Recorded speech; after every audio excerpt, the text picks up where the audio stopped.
Good morning. It's Barry Bryson back with you again for another 5 good minutes with the Word.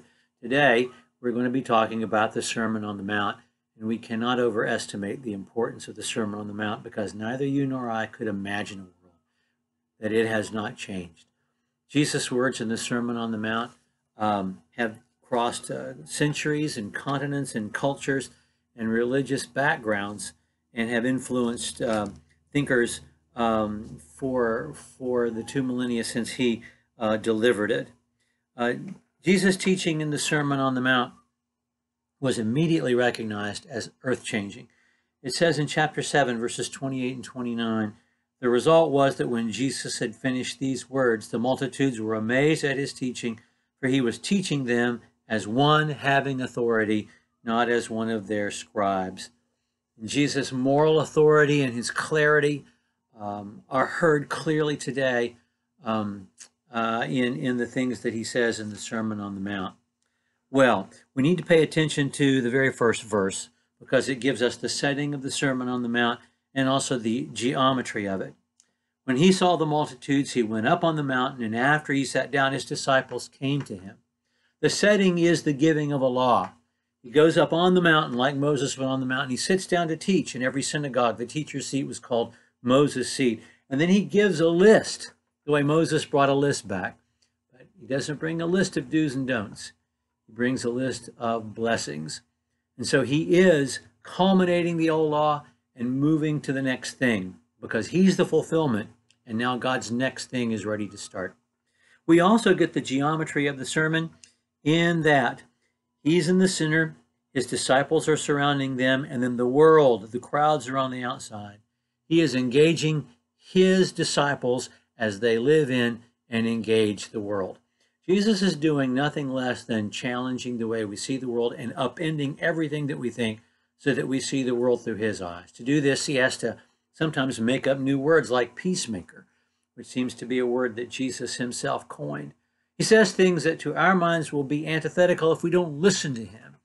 For instance, he says that we're to do our good deeds like a light of the world, like a city on a hill, to be seen by men, so that they can see our good deeds and glorify our Father in heaven. And in the same sermon, he says, don't let your left hand know what your right hand is doing.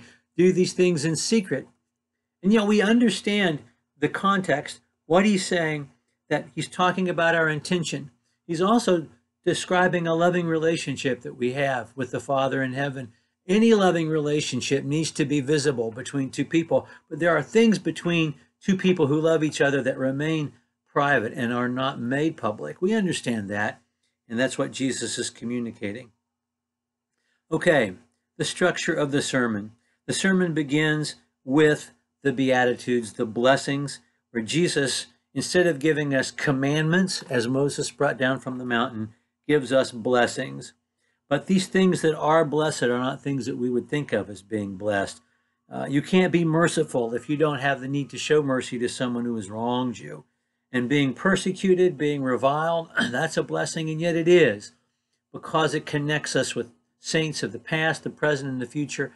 And in every one of these Beatitudes, there is the promise of God's reward later on. Then he talks about his relationship with the law. And he says he's going to fulfill the law. And therefore, he's going to usher in the next thing that God has in mind because he's completed what God wanted to accomplish in the Mosaic Law. And then through the rest of chapter 5, he talks about God's law and how it has been warped by their teachers and what God meant by it. And in this passage, he does nothing less than give them their Bibles back in its simplicity, in its clarity. And it's important for us to listen how he uses the word. He simply states God's will and he applies it expansively.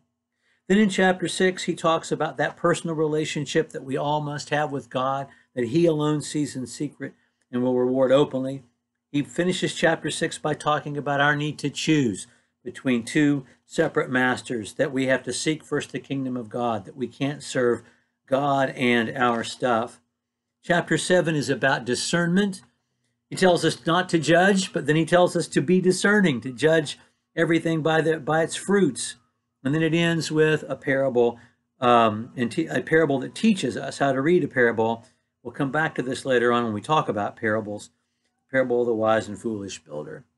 I think I want to end today by looking at perhaps the best known verse of the Sermon on the Mount, chapter 7, verse 12. Whatever you want others to do for you, do for them. This incorporates all the law and the prophets. This law had been given negatively by so many sages and thinkers before Confucius and Socrates, centuries before Jesus. But in making it positive and saying we have to not just refrain from doing bad things, but do good things, Jesus tells his disciples that we have to engage with the world. I've taken an extra 30 seconds of your time. I guess I am making this a habit. Maybe I should call this 6 good minutes. We'll talk about the Gospel of Mark tomorrow. Thank you for joining me.